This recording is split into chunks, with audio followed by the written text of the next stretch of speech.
Ezequiel, capítulo 44.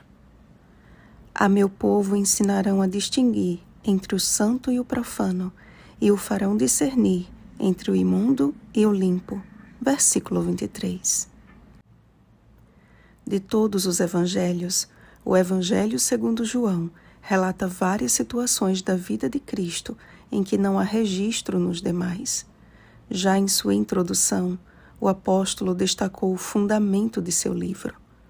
No princípio era o Verbo, e o Verbo estava com Deus, e o Verbo era Deus. João capítulo 1, versículo 1. Sendo o agente ativo da criação, Jesus, o Verbo, o princípio da criação de Deus, Apocalipse capítulo 3, versículo 14, é revelado por João como sendo o próprio Deus. Há uma celeuma crescente entre ateus e até mesmo entre cristãos dissidentes, semeando dúvidas quanto à divindade de Cristo. Como a casa rebelde de Israel se desviam de Deus para irem atrás dos seus ídolos, como também deturpam as demais escrituras para a própria destruição deles. 2 Pedro capítulo 3, versículo 16.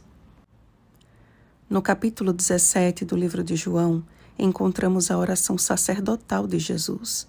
Foram as últimas palavras relatadas pelo apóstolo antes do início da agonia do Salvador. Como a glória do Senhor enchia a casa do Senhor, Jesus iluminou o mundo com a glória do Pai.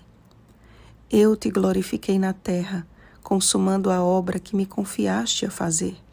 E agora, glorifica-me, ó Pai, contigo mesmo, com a glória que eu tive junto de ti antes que houvesse mundo. João capítulo 17, versículos 4 ao 5. Apesar de ter sido vedado o acesso comum do povo pela porta do Oriente, porque o Senhor, Deus de Israel, entrou por ela, Jesus veio ao mundo como a porta por onde podemos entrar e encontrar a salvação. João capítulo 10, versículo 9. Quando nós nos extraviamos, o nosso sacerdote e sumo sacerdote, Hebreus capítulo 8, versículo 1, que cumpriu as prescrições celestiais, comprou-nos o direito de acesso ao Pai, de onde intercede por nós pelos méritos de sua única e perfeita oferta de sacrifício.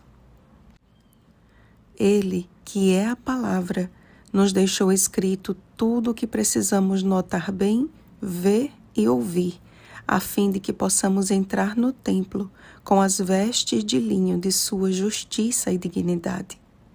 As vestiduras de Cristo não devem nos causar desconforto e nem servir de meio de acepção ou inclusão alheia.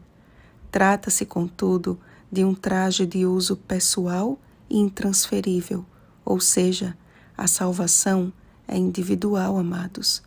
Cada um é chamado a fazer parte do sacerdócio real, 1 Pedro capítulo 2, versículo 9, como cooperadores de Cristo na obra de salvar vidas, não com a missão de constranger, mas de ensinar outros a distinguir entre o santo e o profano e discernir entre o imundo e o limpo.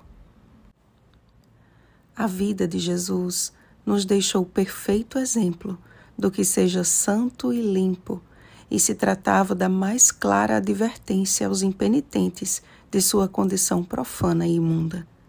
Comovia-lhe o coração cada vez que contemplava a oferta pelo pecado, o símbolo de sua salvífica missão. Porém, o melhor de todos os primeiros frutos de toda espécie e toda oferta, entregues aos sacerdotes, não foram dados àquele que era a fonte de toda a bênção.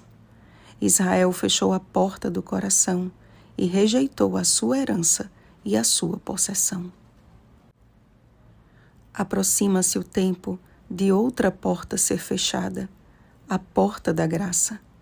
Mas enquanto ela está aberta, precisamos abrir a porta do nosso coração ao nosso longânimo sacerdote. Eis que estou à porta e bato. Se alguém ouvir a minha voz e abrir a porta, entrarei em sua casa e cearei com ele e ele comigo. Apocalipse capítulo 3, versículo 20.